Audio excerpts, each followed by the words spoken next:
मित्रों नमस्कार। मैं विनोद मिश्रा आज फिर अखबारों की समीक्षा के प्रोग्राम में आपके साथ कुछ अखबारों की समीक्षा करते हैं और इसमें एक अच्छी खबर के साथ समीक्षा शुरू करते हैं। पुलिस सिपाही की भर्ती होनी है जिसकी डेट है 23, 24, 25, 30 और 31। 69 केंद्र बनाए गए हैं जिसमें पुलिस विभाग की एक मीटिंग हुई है और उस मीटिंग में ये निर्णय लिया गया है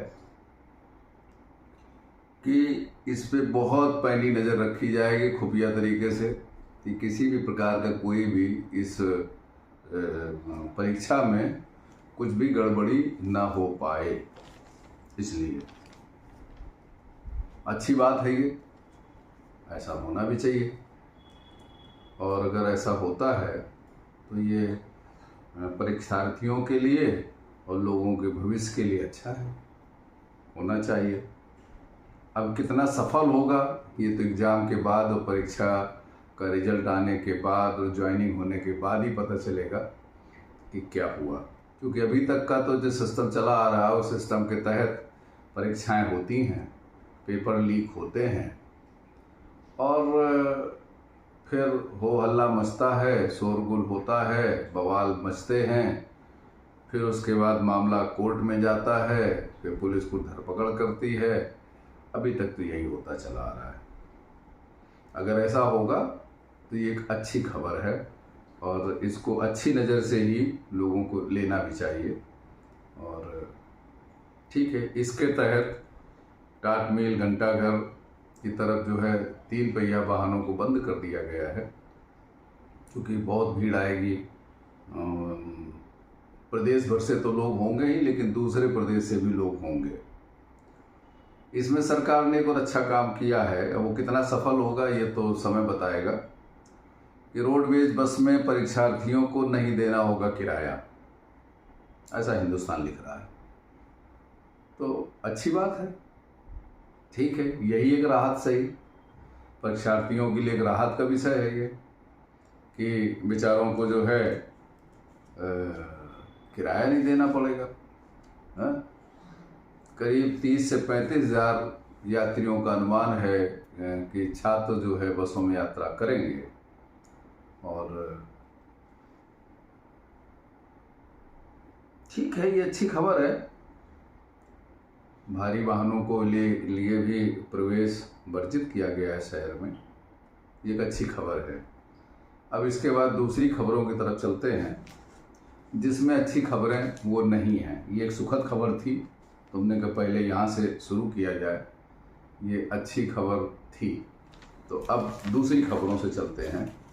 आज की तारीख में सबसे बड़ा ज्वलंत मुद्दा इस समय है समाज में और व्यवस्था के लिए, समाज के लिए। क्या?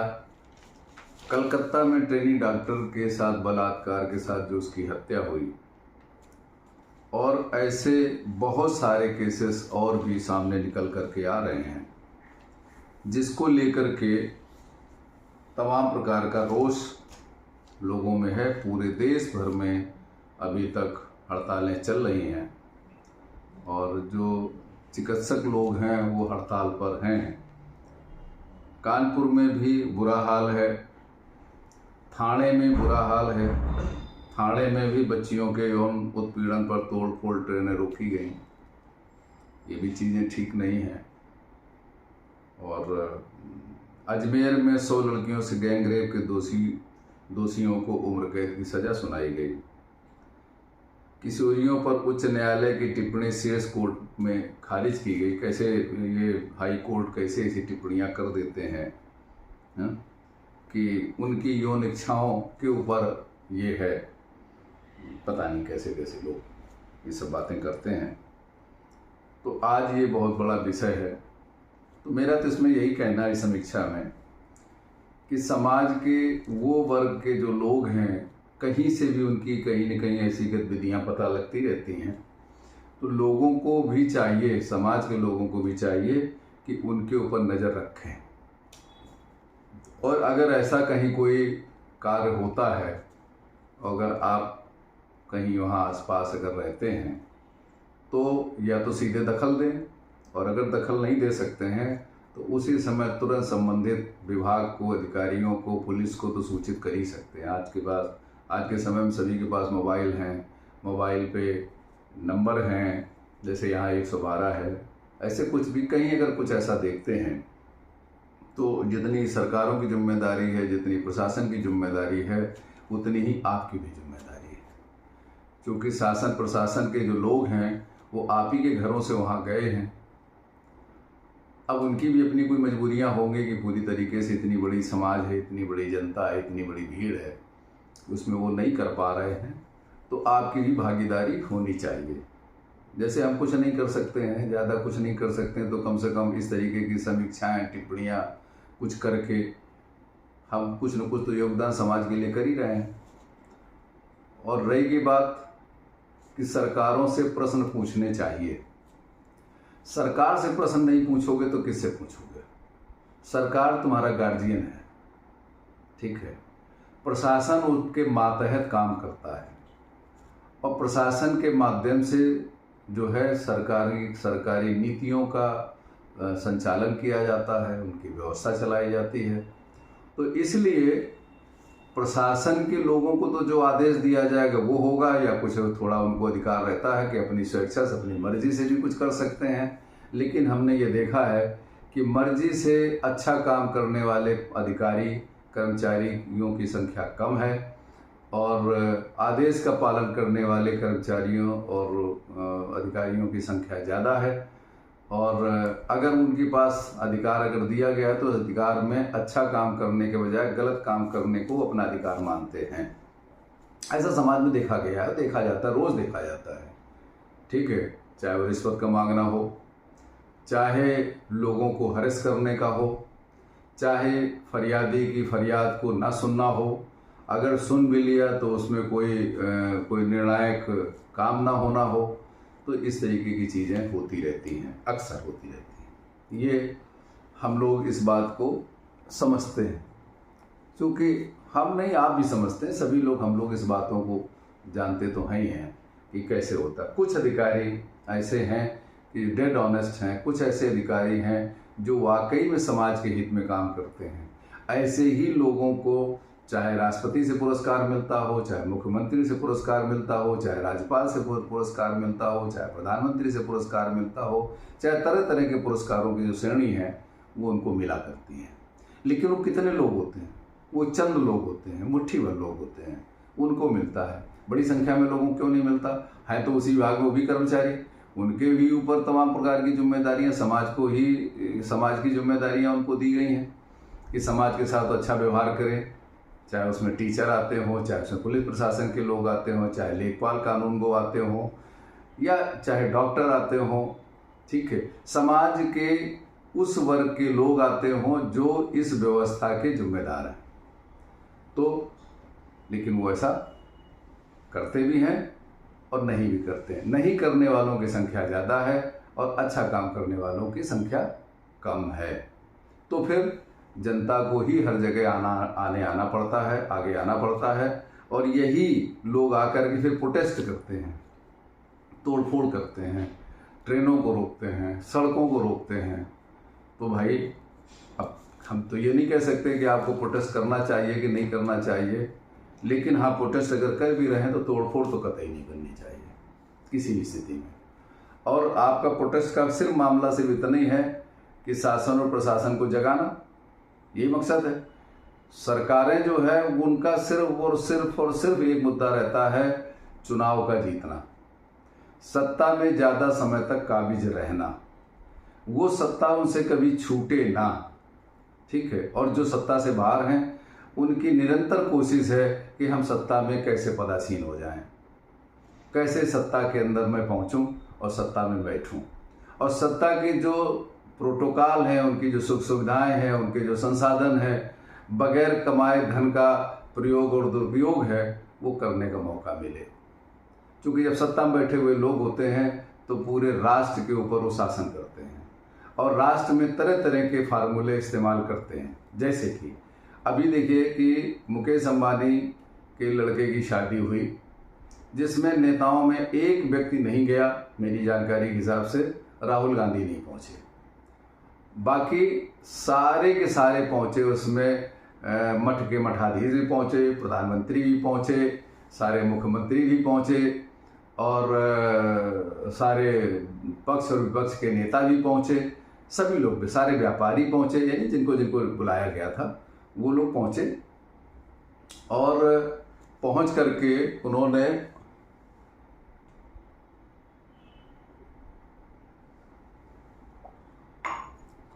अंबानी जी के जो भी सुख सुविधाएं थी उनका आनंद लिया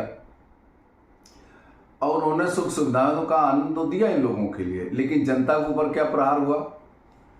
20 से 25% मोबाइल रिचार्ज के जो रेट थे, मोबाइल के पैसे थे, वो बढ़ा दिए गए। अब कल्पना करने की बात है, अगर हम जियो की ही बात, वैसे बढ़ा तो सभी ने दिए, खाली BSNL को छोड़ करके जियो ने बढ़ाया, फिर उसके बाद में एयरटेल ने बढ़ाया और साथ में वोडा और आइडिया ने भी बढ़ाया। चूँकि तो पीछे पीछे चल ही रहे थे, आप बढ़ाओ मैं खड़ा हूँ तुम्हारे साथ, क्योंकि मैं घाटे में चल रहा हूँ। ऐसा व्यापारी हमेशा घाटे में रहता है, व्यापारी कभी मुनाफे में नहीं रहता। व्यापारी, किसी व्यापारी से बात कर लो, किसी भी तरीके की बात कर लो, तो सिर्फ एक ही बताता है कि घाटा। हाँ, उसकी बैलेंस शीट मुनाफे की बनेगी, लेकिन समाज की बातचीत में, लोगों की बातचीत में वो हमेशा घाटे में रहता है, उसको घाटा ही होता है। उसको आज तक मुनाफा हुआ ही नहीं। उसकी कोठियाँ बड़ी बड़ी बन जाती हैं, उसके पास बड़े बड़े संसाधन आ जाते हैं, उसके बहुत बढ़िया बढ़िया खर्चे उसके चला करते हैं, लेकिन वो सिर्फ घाटे में रहता है, सिर्फ घाटे में रहता है। अब उन्होंने बढ़ा दिया। अगर ये रिपोर्ट के मुताबिक है कि 80 करोड़ उनके सब्सक्राइबर हैं, यानी उनके कस्टमर हैं जो मोबाइल उनका कनेक्शन यूज़ करते हैं। अब कल्पना करिए कि अगर 2 रुपये या 2.5 रुपये पर डे बढ़ा दिया तो 8 दूनी 16, 160 करोड़ रुपया रोज की कमाई हो गई उनकी। ठीक है, नेटवर्क खर्चा वही है, स्टाफ का खर्चा वही है, ठीक है, बाकी परिचालन का खर्चा वही है, जो संसाधन के खर्चे हैं वो वही हैं, लेकिन इनका जो है 100 से 150 या 200 करोड़ रुपए पर डे का इनकी आमदनी बढ़ गई। किसने विरोध किया?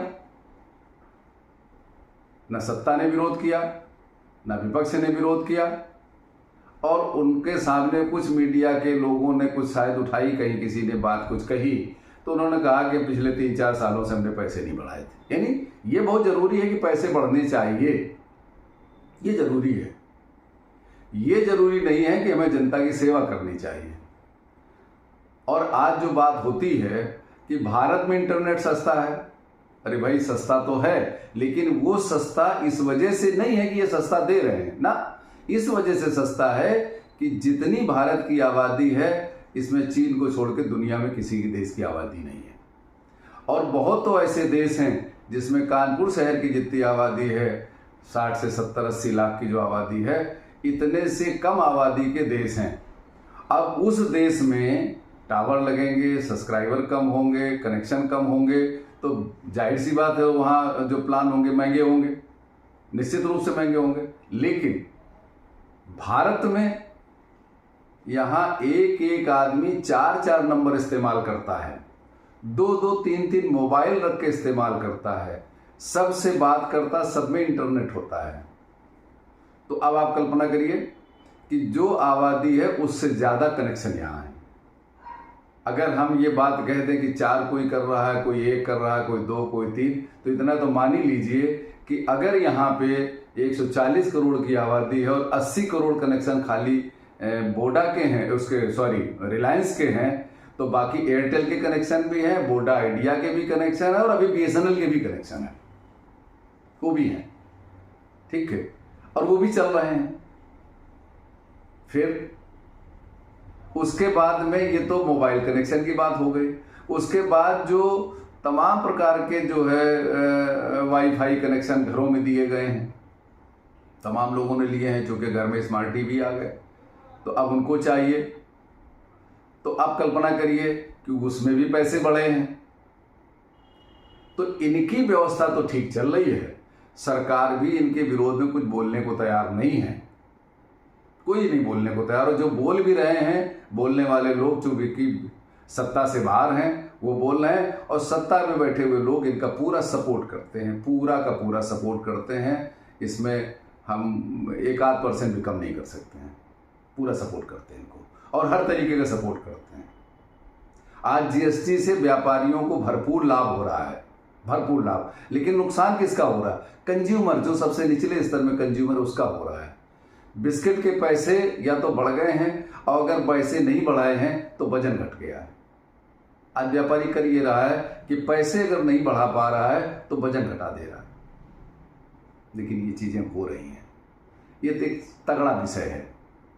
तो मेरा तो ये कहना है कि भाई चीज़ों को ठीक होना चाहिए। सरकारें इसके ऊपर ज़्यादा दिमाग देती हैं। ये जो प्रोटेस्ट हो रहे हैं, जो धरना प्रदर्शन हो रहे हैं, जो लोगों की तकलीफ़ों के विषय हैं, जो तमाम ऐसे मामले हैं, अगर हमारे यहाँ पुलिस प्रशासन और न्यायपालिका एक्टिव हो जाती, क्या बलात्कार होंगे? नहीं होंगे। क्यों? लोगों को ये खौफ रहेगा कि अगर ऐसा किया तो जिंदगी और परिवार दोनों बर्बाद।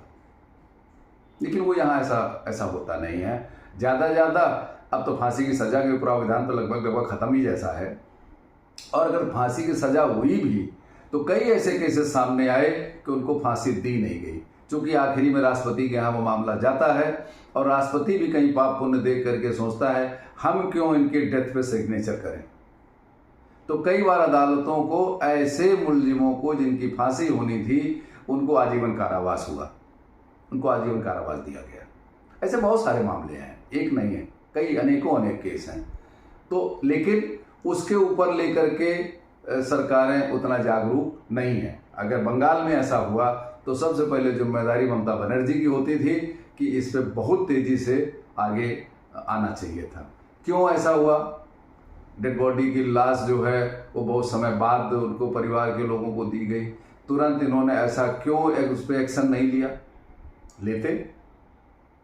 अब जब देखा मामला बढ़ रहा है तो खुद चिल्लाने लगी सीबीआई जांच कराई जाए, सीबीआई जांच कराई जाए, केंद्र सीबीआई जांच कराए, केंद्र सीबीआई जांच कराए। तो अब सीबीआई जांच करेगी, ठीक है। तुम्हारी पुलिस क्या कर रही थी? तुम्हारी पुलिस क्या कर रही थी? खाली सत्ता में काबिज रहने के लिए ही तुम्हारी सारी राजनीति है, समाज के लिए नहीं है, है? तो ये तो गलत विषय है, ये गलत विषय है। सत्ता में रहना जितना जरूरी है उससे ज्यादा जरूरी है समाज के हितैषी रहना, समाज की समस्याओं को देखना। ये समाज के लोगों को जो झुंझुना बांटे जाते हैं, जिसको हमारे प्रधानमंत्री जी रेवड़ियां कहते हैं, तो रेवड़ियां बांटने में ना तो प्रधानमंत्री जी पीछे हैं, और विपक्ष के लोगों के हाथ में तो सत्ता ही नहीं है, तो करें तो क्या करें, ठीक है। ऐसा ये भी खूब ऐसा कर रहे हैं, एक तरफ एक हाथ से कुछ देने की छोटी सी कोशिश करते हैं तो दूसरे हाथ से बड़ी बड़ी चीज़ें लेने की कोशिश करते हैं।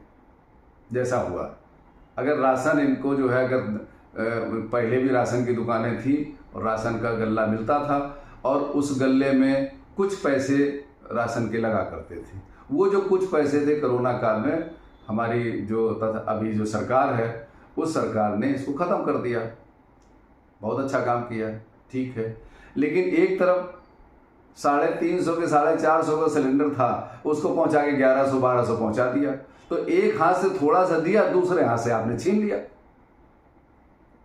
डीजल पेट्रोल तुम रूस से ले रहे हो, वहां भारतीय मुद्रा में रूस से तुम्हें क्रूड ऑयल मिल रहा है, और वो क्रूड ऑयल आप सस्ते में ले रहे हैं, लेकिन भारत की जनता को तो कोई लाभ नहीं मिला, उसमें कुछ नहीं दिया। NHI जब अटल बिहारी वाजपेयी जब प्रधानमंत्री बने थे और डेबू मोटर दिवालिया हो गई थी, उसके समय वर्ल्ड बैंक की एक मीटिंग हुई थी जिसमें सड़क का मामला आया था कि भारत में सड़कें कम हैं और रेल के ऊपर जो है वो ट्रैफिक ज़्यादा है, इसलिए लोग कार कम यूज़ करते हैं। डेबू मोटर का दिवालिया होने का ये कारण बताया गया था। अब उसके बाद क्या हुआ, उन्होंने कहा भाई सड़क बनाइए, तो हमारे उस समय प्रधानमंत्री, तत्कालीन प्रधानमंत्री अटल बिहारी वाजपेयी थे, और अटल बिहारी वाजपेयी ने उस समय एक ही बात कही कि सड़क तो हम बना सकते हैं, लेकिन मेरे पास पैसा नहीं है। कैसे बनाएंगे? तो उन्होंने कहा ठीक है, उस पैसे की व्यवस्था हम करेंगे, लेकिन कुछ शर्तें मेरी हैं वो आपको माननी पड़ेंगी। तो क्या शर्तें हैं? तो शर्तें ये है कि आपको इसके लिए अलग एक मिनिस्ट्री बनानी पड़ेगी। तो अलग मिनिस्ट्री बनाई गई, परिवहन, शिपिंग रानी और उसके बाद आपको एक अलग अथॉरिटी बनानी पड़ेगी। तो फिर उसी के तहत ये NHI बनाया गया, नेशनल हाईवे अथॉरिटी लिमिटेड, ठीक है, NHI बनाया गया। उसी के तहत डीजल पेट्रोल पे सेस लगाया गया, उस समय 2 रुपये सेस लगाया गया था। और इसी के तहत PWD की जो सड़कें थी उनको NHI को दी गई, उसी के तहत। और उसमें ये भी था कि तुम्हारे यहाँ बहुत सारे मामले कोर्ट में चले जाते हैं, तो कोर्ट में मामले न जाए, उनको ऑन स्पॉट ही उसका आपको निस्तारण करना पड़ेगा, सेटलमेंट करना पड़ेगा। उस पर भी आदेश हो गया, भाई ठीक, हाँ हो जाएगा, ऐसे ही होगा, कोई मामला। तो NHI की जो गाइडलाइन है उसमें ये बनाया गया। NHI की गाइडलाइन में ये भी बनाया गया कि सड़क के ऊपर चलने वाले जितने भी वाहन होंगे, अगर उनका टायर भी पंचर होगा तो NHI के ही लोग टायर भी बदलेंगे, उनकी पूरी सुरक्षा देंगे, उनके रहने की भी व्यवस्था करेंगे, उनके ठहरने की। इसी के तहत मुकेश अंबानी ने सड़क के किनारे पेट्रोल पंप खोले थे। पेट्रोल पंपों में उन्होंने बहुत सारे रिजॉर्ट टाइप के जो है होटल बनाए थे, ढाबे बनाए थे, जिसमें यात्री रुक सके। ऐसा प्लान किया गया था। और इसकी भरपाई टोल से करेंगे। टोल में कौन लोग होंगे? उसमें मिलिट्री के रिटायर्ड अधिकारी होंगे और सिर्फ इसकी कीमत वसूली जाएगी और इसमें एडिशनल पैसे नहीं लिए जाएंगे। ये था। अब जो वो सेस का 2 रुपया था वो बढ़ते बढ़ते अब करीब 10 रुपये के आसपास हो गया है। आप 1 लीटर पेट्रोल लेते हैं, 10 रुपये NHI के खाते में चले जाते हैं। अब आप कल्पना करिए, क्या सरकार को ये याद नहीं है कि अब तो नितिन गडकरी कहते हैं कि हमारे पास तो बहुत रुपया है, कोई रुपये कमी नहीं है, बताओ कहाँ सड़क बनानी है, बना देंगे। अरे भाई, तो ये जो 10 रुपये या 9.5 रुपया जो सेस का रुपया आप वसूल रहे हैं पेट्रोल और डीजल के माध्यम से, अरे इसी जनता को छोड़ दो, बंद कर दीजिए उसको। लेकिन ये नहीं हो सकता है, ये नहीं होने वाला है। वो तो हम लेते ही रहेंगे, ये जनसिद्ध अधिकार है, क्योंकि अटल बिहारी वाजपेयी जी कह गए हैं, उन्होंने वो ऑर्डर कर गए हैं। और उसके हिसाब से जैसे जैसे पैसे बढ़ रहे हैं वैसे उसका भी कीमत उसकी बढ़ रही है। आज जो 2 रुपये था, कल जो 2 रुपये था, आज वो 10 रुपये के आसपास हो गया है। ठीक है, टोल के पैसे बढ़ जाते हैं, लेकिन सड़कों का जिस तरीके से रखरखाव होना चाहिए नहीं है। अभी अगर बात कर लें कानपुर हमीरपुर रोड की, तो हमीरपुर रोड पे जितना जो रोड है उसके ऊपर 5 गुना ज़्यादा ट्रैफिक है, 5 गुना ज़्यादा। लेकिन वो 5 गुना ज़्यादा ट्रैफिक से टोल वसूला जा रहा है, लेकिन सुविधाएं नहीं मिल रही। सड़क पे लोग मर रहे हैं, एक्सीडेंट हो रहे हैं, दुर्घटनाएं हो रही हैं, ये सब कुछ हो रहा है। आज कौन सा ऐसा एक्सप्रेस वे है, कौन सा ऐसा हाईवे है जो सुरक्षित है? सब में कोई न कोई घटनाएं रोज आती हैं दुर्घटना की। इसीलिए मैंने दुर्घटना पे या यातायात जागरण के ऊपर ये अपना कार्यक्रम हमने शुरू किया। अब आते हैं इसी के ऊपर, ठीक है। तो अब ये तो रही बात यहाँ तक। अब देखिए, दुर्घटना में बहुत सारी दुर्घटनाएं ऐसी हुई हैं, हमने पढ़ा भी था।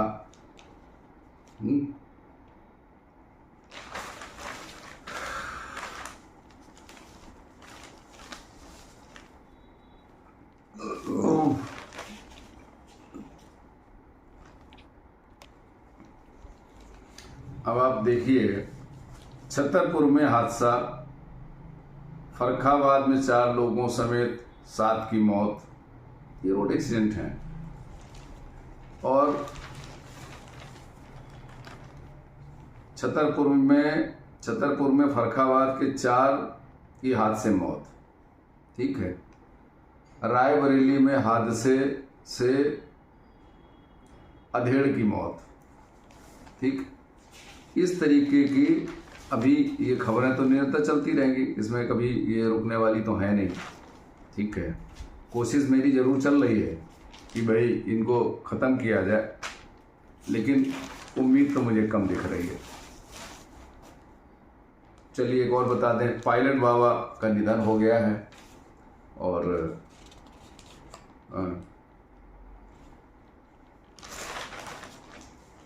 मासूम के हाथ पर बांधे, मुंह में कपड़ा ठूंसा, पार्क में फेंका। ये सब हो रहा है।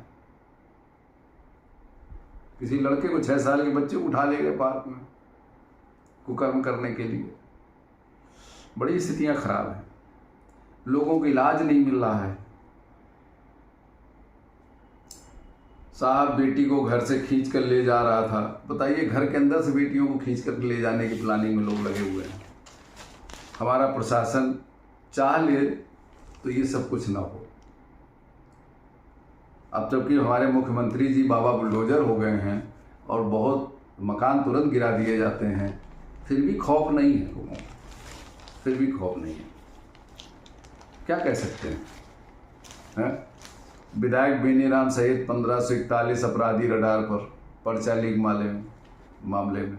अब बताइए, हैं? तो ये तो स्थितियां हैं।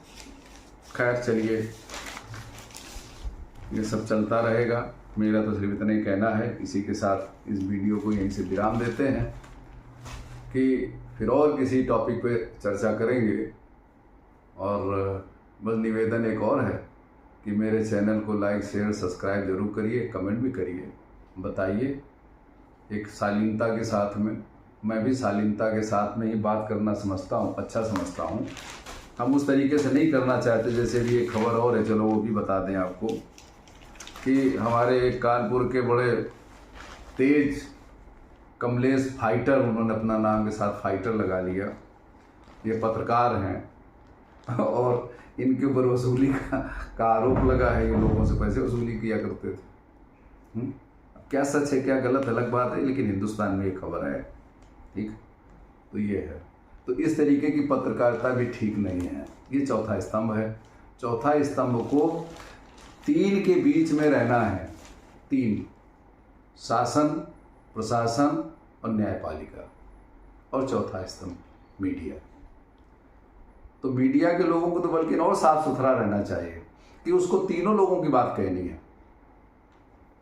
उसको सत्ता में जो बैठे हुए लोग हैं वो गार्जियन हैं, हम उनसे प्रश्न मुझे पूछना चाहिए। उनसे नहीं प्रश्न पूछें तो अच्छा, आज विपक्ष से प्रश्न अगर पूछा जाए तो उसका क्या फायदा होने वाला है, क्या होगा? कल मनमोहन सिंह प्रधानमंत्री थे, अरे भाई उनका कार्यकाल अच्छा था या बुरा था? जब तक रहे तब तक रहे, जनता ने उनको नकार दिया, उस पार्टी को नकार दिया और दूसरी पार्टी को सत्ता दे दी। अब तो प्रश्न किससे पूछा जाएगा? जो सत्ता में बैठे हुए लोग हैं उनसे, ना कि विपक्ष से। हम विपक्ष से पूछने का अधिकार मुझे है ही नहीं। हम तो खाली उनसे भावी योजनाएं पूछ सकते हैं कि आप बताइए अगली तुम्हारी रणनीति क्या है।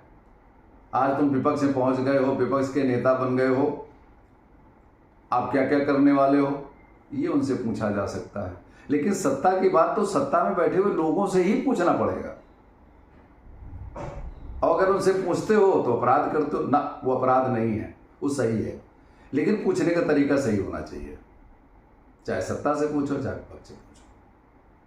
हमारी तो प्लानिंग है कि हम आगे जाकर के गांव में जमीनी हकीकत गांव की दिखाएं कि वाकई में सत्ता से उनको कितना लाभ हो रहा है, इस सरकार से कितना लाभ हो रहा है। कि खाली सिर्फ प्रधानमंत्री साहब जी हमारे जो है चाहे लाल किले के ऊपर खड़े हो जाएं और चाहे जनता में खड़े हो जाएं, वो जो चाहे सो बोल लें, जो चाहे बोल लें, और बोलते ही है। उसमें हम उनकी बुराई नहीं कर रहे हैं, लेकिन हम उनकी बहुत तारीफ भी नहीं कर रहे हैं। इसलिए तारीफ नहीं कर रहे हैं कि जो चीज़ें हैं वो बहुत बड़े बड़े पूंजीपतियों के पास तो दिखाई पड़ता है कि सरकार का लाभ उन्हें मिल रहा है। और जनता को जब वो कहते हैं कि 80 करोड़ लोगों को राशन हम मुफ्त में दे रहे हैं, इसका मतलब ये है कि 80 करोड़ आदमी गरीबी रेखा से नीचे चला गया जो मुफ्त में भोजन कर रहा है। चूँकि उसके पास रोजगार व्यापार नहीं है, उसके पास आमदनी नहीं है, इसलिए मुफ्त की रोटियां तोड़ रहा है या मुफ्त के राशन से भोजन कर रहा है। और 5 किलो राशन महीने भर तो खा नहीं सकता। राशन 5 किलो दे रहे हैं, बहुत अच्छी बात, बहुत बढ़िया। लेकिन आपको क्या लगता है 1 महीना राशन 5 किलो से एक आदमी 1 महीने राशन खा लेगा? और हमें लगता है 5 किलो मिलता भी नहीं, 2 ही 3 किलो मिलता है, हमें ज़्यादा मालूम नहीं। शायद 2-3 किलो मिलता होगा, तो 2-3 किलो महीने भर में खा लेगा वो। क्या हद है यार। यही तो मज़ेदार बात है, हम इसी पे हंसते हैं। और हमारा कोई किसी शिकवा शिकायत नहीं, ना काऊ से दोस्ती, ना काऊ से बैर, क्योंकि ना हम कुछ लेने के लिए दौड़ रहे हैं, ना मांगने की कतार में हैं। ठीक है, जो प्रभु ने जैसा मुझे जीवन दिया वैसा जीवन मैं जी रहा हूँ और जीता रहूँगा, क्योंकि ये जीवन प्रभु का दिया हुआ है और प्रभु को समर्पित होना है। ठीक है, समाज में रहते हैं तो थोड़ी सामाजिकता की बात कर लेते हैं। ठीक है, और कोशिश रहती है कि ना काऊ से दोस्ती, ना काऊ के बैर के हिसाब से मैं बात करूं, क्योंकि मेरा तो एक ही मानना है, चाहे सत्ता में बैठे लोग हों, चाहे प्रशासन में बैठे हुए लोग हों, चाहे न्यायपालिका में बैठे हुए लोग हैं, आते तो हमारे आपके घरों से ही हैं। ठीक है, इसी समाज के, इसी देश के लोग हैं। अब इनको हम क्या कहें, वो उनको पद मिल गया है, हमें पद नहीं मिला। हमने ये पद अडॉप्ट कर लिया है कि हम कुछ नहीं, थोड़ी अलग जगाएंगे, लोगों को बताएंगे अपने मन की बात। जैसे प्रधानमंत्री जी मन की बात करते थे, हम भी मन की बात करेंगे। तो ये मन की रिपोर्टिंग है और अखबारों की समीक्षा है। आगे आने वाले समय में जब हम बाहर निकलते हैं तो बाहर की ग्राउंड रिपोर्ट दिखाते हैं, ज़मीनी हकीकत दिखाते हैं, लोग क्या करते हैं, कैसे करते हैं, क्यों करते हैं। तो क्यों का तो प्रश्न हमें नहीं मालूम, प्रश्न में तो खाली क्यों में तो मेरा सिर्फ अनुमान लगता है कि अनुमान ये है कि उनको जल्दी पहुंचना है। ठीक है, बहुत देर से घर से निकले थे और जल्दी पहुंचना है। वो देर से निकलना, जल्दी से पहुंचने के चक्कर में खुद भी मरते हैं, दूसरों को मारते हैं, खुद चोट खाते हैं, दूसरों को चोट देते हैं। और अगर ये भी नहीं कर पाएंगे तो ट्रैफिक जाम तो जरूर कर देते हैं।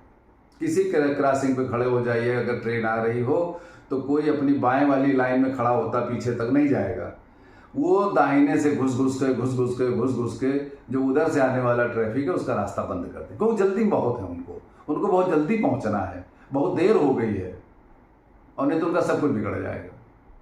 इस सोच के साथ वो घर से ही निकलते हैं, जो घर में से देर से निकलते ही हैं। ठीक है, और फिर जल्दी उनको पहुंचना होता है, तो उसमें क्या करेंगे, वो स्पीड एक्सीलेटर पे ज़्यादा जोर देंगे, ब्रेक लगाने में तकलीफ होगी, स्पीड घट जाएगी और जल्दी, चूंकि उनको जल्दी पहुंचना है। और इसी में दुर्घटनाएं होती हैं। 3 मर गए, 13 मर गए, 40 मर गए, 50 मर गए, इतने घायल हो गए, उतने घायल हो गए, ये ऐसे ये खबरें बनती हैं। तो हम तो लोगों से निवेदन करते हैं कि भैया इससे बचो यार, सुरक्षित यात्रा करो। तो यही मेरा कहना है, यही है। चलिए ठीक है, वीडियो थोड़ा सा लंबा हो गया है और आपका प्यार मिल रहा है, लेकिन थोड़ा सा कमज़ोर है, थोड़ा और ज़्यादा प्यार देने की कोशिश करिए, ताकि और किसी ऐसे ही मुद्दे में, भाईबंदी वाले मुद्दे में, चूँकि वो वाली पत्रकारिता मुझे नहीं आती, जो लोग मेन स्ट्रीम चैनल में बैठ करके और कोट पहन के और टाई लगा करके और बिल्कुल बढ़िया फेशियल करा करके, ठीक है, अब उसके बाद इनका गिरा दिया, उनका उखाड़ दिया, उनका ये हो गया, अब ये नीचे आ गया, वो दांव में फंस गए, अब ये आंकड़े फंस गए, ये सब मुझे नहीं आता है।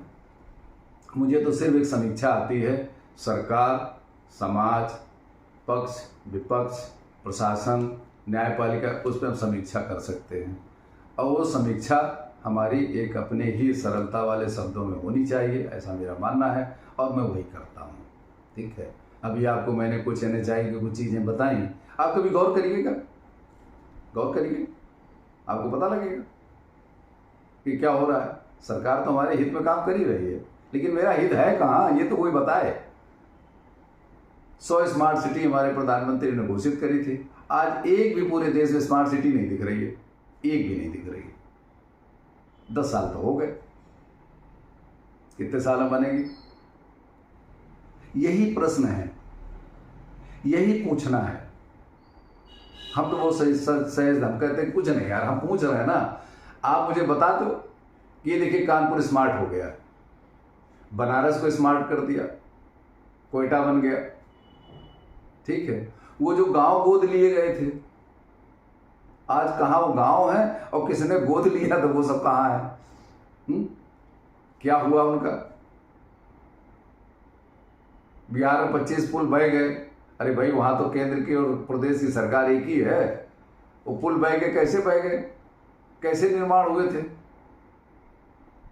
कितनी मिली भगत उसमें हुई थी, आइए पूछ दिया जाए तो कोई अपराध तो है नहीं। चूंकि अखबार तो छाप ही रहे हैं कि बात इतने पुल बह गए, उतने बह गए, यहाँ बह गया, अभी उत्तराखंड में पुल बह गया है। आज आप समझिए कि जितना लोग खुराफात कर रहे हैं, कुदरत देख रही है और कुदरत अपना कहर दिखा रही है।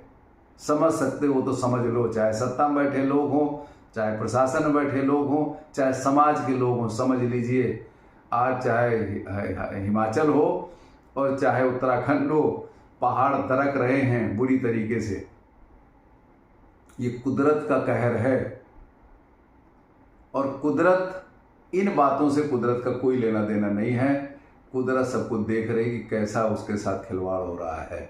अगर ये खिलवाड़ नहीं रुकेगा तो ये पृथ्वी का रुकना और फटना बंद नहीं होगा। आप नोट कर लीजिए इस बात को, क्योंकि कुदरत कभी शांत नहीं रहती। उसका कैमरा 24 घंटे लाइव है, एक एक गतिविधि पे नजर है, एक एक गतिविधि पे। हाँ, कुछ क्षमा करने योग्य है, वो क्षमा होती है, लेकिन आज की तारीख में क्षमा करने वाला अपराध लोग कर ही नहीं रहे। जब हाईवे का निर्माण होना शुरू हुआ तो सबसे ज़्यादा तगड़े और पुराने पेड़ सिर्फ हाईवे के किनारे खड़े थे, पुराने वाले हाईवे के किनारे। अगर सरकार योजनाबद्ध तरीके से काम करती तो पेड़ों को छोड़ देती, बगल की ज़मीन को एक्वायर कर लेती और उस पर रोड बनाती। जिनकी ज़मीनें थी उनको 25%, 30% उनको नकद रुपया दे देती और बाकी कुछ ज़मीन डेवलप करके उन्हें दे देती और बाकी बचा हुआ पैसा 20 साल तक उनको हर महीने जैसे टोल आ रहा था, टोल से जैसे पैसे आते रहते उनको देते रहते। आज उनकी भी ज़िंदगी सुधर गई होती, पेड़ भी बचे होते, ऑक्सीजन लोगों को मिल रही होती। ये कुदरत में जो बरसात का तमाम उलट पलट आप देख रहे हैं ये नहीं हो रहा होता, क्योंकि पूरे भारत में पेड़ जो बचे थे वो NHI के जो रोड अब बन गए हैं, यानी पहले पुरानी वाली जो सड़कें थी PWD की, उसी किनारे अगर कभी याद हो अगर आपको पुरानी किसी चीज़ को, तो कानपुर से लखनऊ रोड पे धूप नहीं मिला करती थी, छाँव में हम लोग लखनऊ पहुंच जाते थे। कितने तगड़े तगड़े पेड़ थे। लड़के जामुन, उसी से जामुन जो है बीन करके तोड़ करके और थैली में भर के बेचा करते थे। आज कहाँ है? एक तरफ पेड़ लगाए जाते हैं, जहाँ साल 2 साल 3 साल के 4 साल के पेड़ होते हैं, वैसे फिर उसका चौड़ीकरण होना आ जाता है तो फिर पेड़ काट दिए जाते हैं। क्या प्लानिंग है बढ़िया। कितने योग्य हमारे अधिकारी हैं, कितनी योग्य हमारी प्रशासनिक व्यवस्था है, शासनिक व्यवस्था है। और प्रकृति ठीक रहे, प्रकृति कुछ ना बोले तो अब बोलेगी थोड़ा ना, ये मुंह से थोड़ा प्रकृति बोलती है। प्रकृति तो अपनी क्रियाशीलता से बोलती है। तो दर्द तो रहे पहाड़, बारिश हो रही है, गर्मी नहीं जा रही है, ठीक, आप समझ लीजिए ये हो रहा है। चलिए खैर भाइयों, नमस्कार।